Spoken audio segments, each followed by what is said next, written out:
আমি ডাক্তারের রূপ নিয়ে আমাকে জিজ্ঞেস করলাম, তোমার কোথায় ব্যথা? আপা বলল, আমার কোমরে মাথায় ব্যথা। আমি আপনাকে বললাম, আপা তোমার সকল ব্যথা ভালো হয়ে যাবে যদি তুমি আমার কথায় রাজি থাকো। আপা বলল, কি কথা? আমি বললাম, তোমার হাঁটুতে বা কোমরে একটা ওষুধ দিয়ে মালিশ করলে ভালো হয়ে যাবে। আর সেই মানুষটা আমার কাছে আছে। বাবা বলল, আমি তো ব্যথামুক্ত হতে চাই। আমি আপনাকে বললাম, তাহলে তুমি সোজা হয়ে শুয়ে পড়। তারপর আমি মালিকের নামে আমাকে সারা রাত ধরে যা করেছিলাম তা শুনলে তোমাদের মাথা গরম হয়ে যাবে। তাহলে আসল ঘটনাটি বলি। আপনাকে চাকরির জন্য পাশের জেলায় গিয়েছিলাম। পাশের জেলা বলতে যে আমারই দূর তা কিন্তু নয়, বাসে 1 ঘন্টার রাস্তা। সেখান থেকে ভ্যানে আর 10 মিনিট। গ্রামটা আমার পরিচিত, নামিয়েও আগে কখনো যাইনি। তবে যাওয়ার আগে বাড়ি থেকে শুনে গিয়েছিলাম। ওই গ্রামে আমাদের এক আত্মীয়ের বাড়ি, চাচা বাবার মাস্তুতো ভাই। ঘনিষ্ঠ, কিন্তু দীর্ঘদিন যোগাযোগ নেই। ওই চাচাকে আমি দেখেছি, কিন্তু কখনো তাদের বাড়িতে যাওয়া হয়নি। ফেরার পথে বিপত্তি ঘটল, বিপত্তি না বলে সৌভাগ্য বললেই বোধহয় ভালো হতো।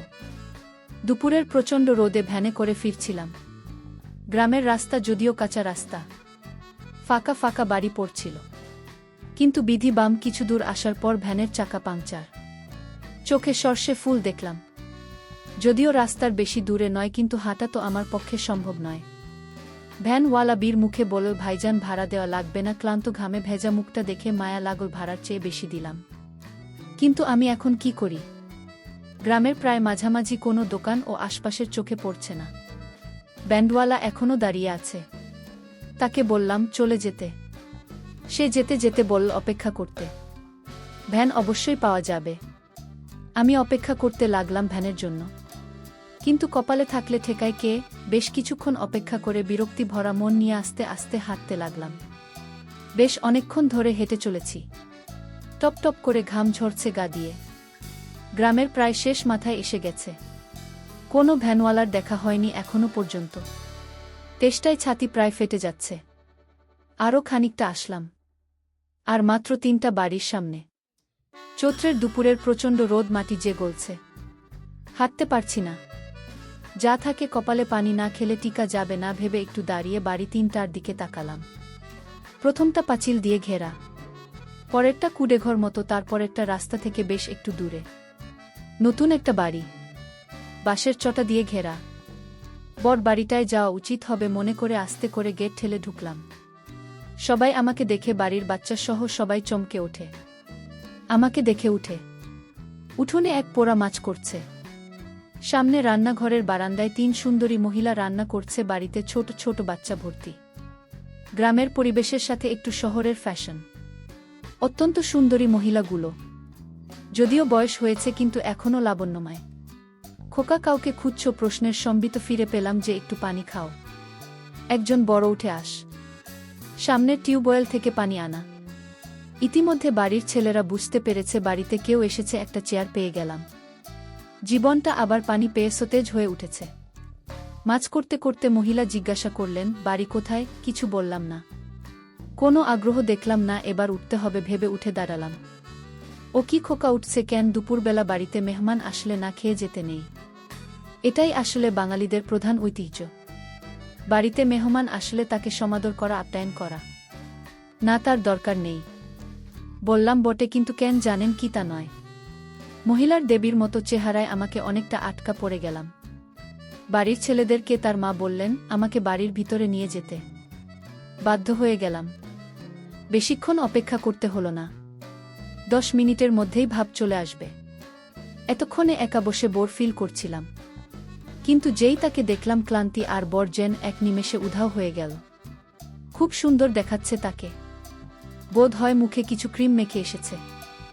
অপূর্ব সুন্দর দেখতে, শ্রদ্ধা করার মতো চেহারা, কিন্তু একটু গভীরভাবে দেখলে শ্রদ্ধার সাথে সাথে অন্য কিছু করতে ইচ্ছা করবে। সুন্দরী বাঙালি মায়েদের মতো। আমি ভাত খাওয়া শুরু করলাম।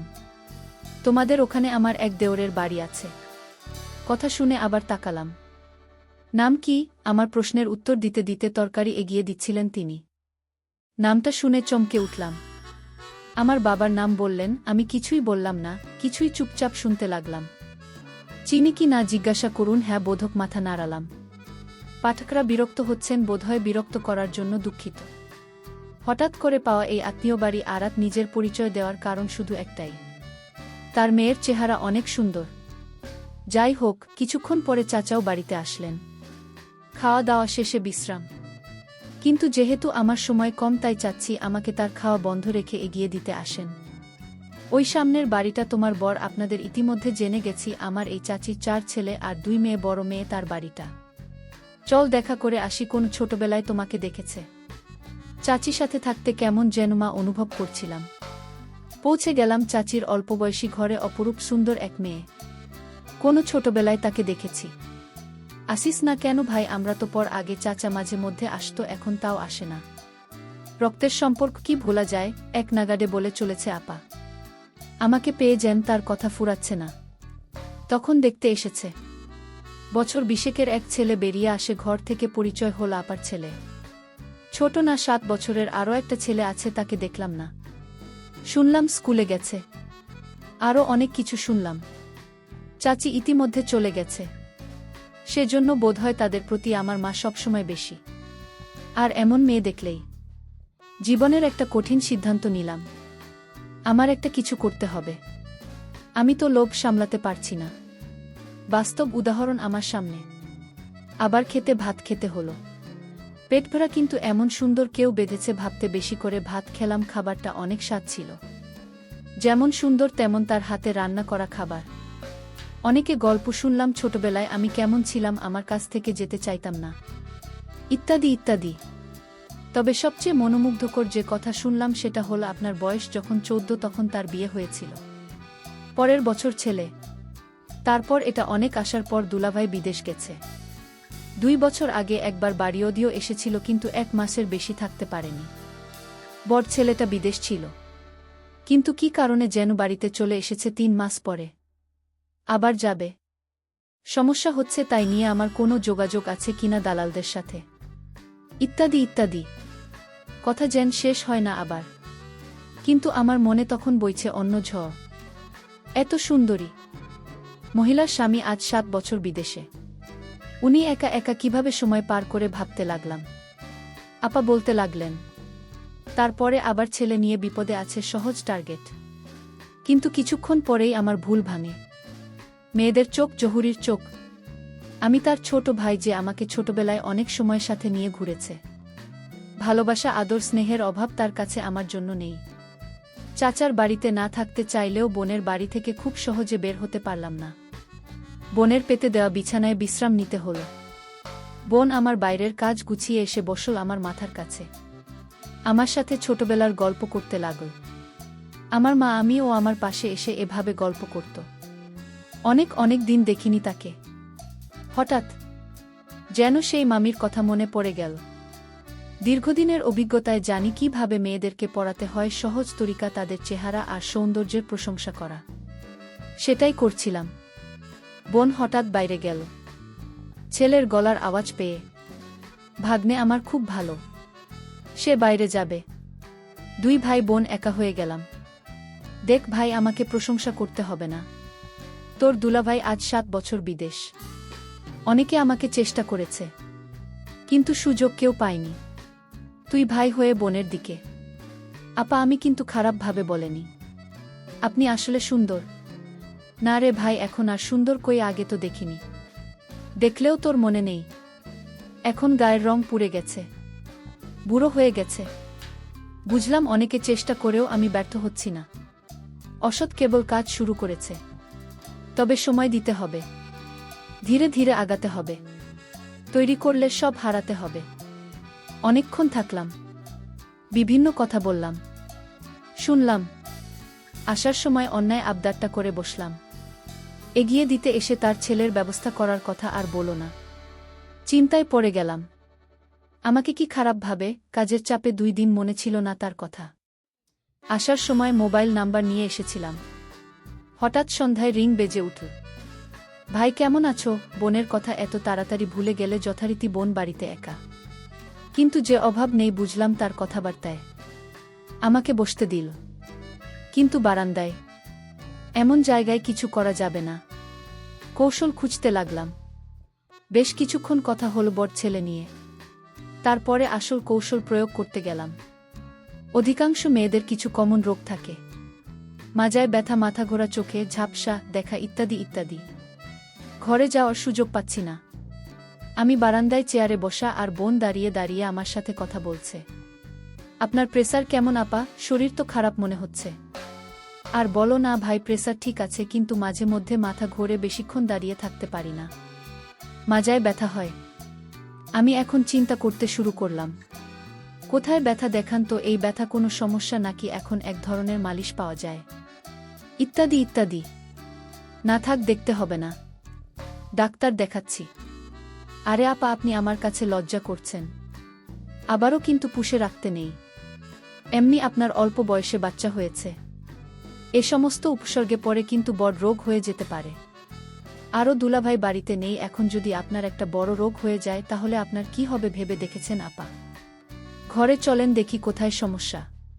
পুরনো অভিজ্ঞতায় জানি এ সময় তাড়াহুড়া করতে যেমন নেই, তেমনি আয়ত্তের বাইরে যেতেও দেওয়া যাবে না, তাহলে সব শেষ হয়ে যাবে। আবার আগে আমি ঘরে প্রবেশ করলাম। জানালা এখন অবধি বন্ধ, বিছানার উপর মশারি ঝুলছে। নিজে আগে যে বসলাম। আপাত আসল কিন্তু দূরের টেবিলের কাছে দাঁড়াল। আপনার কোথায় ব্যথা হয়? আসলে আপা বললেন কোমরে আর বেশি মাথা ব্যথা হয়, আমার মাথায় বেশি ব্যথা হয়, নিঃশ্বাস নিতে কষ্ট হয়। আমার প্রশ্নে আমি জানি কি উত্তর দেবে, কেননা পরিশ্রম করার পর সবারই নিঃশ্বাস নিতে কষ্ট হয় আপা। উত্তরও তাই দিল, অনেকক্ষণ কাজ করলে নিঃশ্বাস নিতে কষ্ট হয়। শরীরে ব্যথা হয় কি? পাকা ডাক্তারের মতো প্রশ্ন করে যেতে লাগলাম।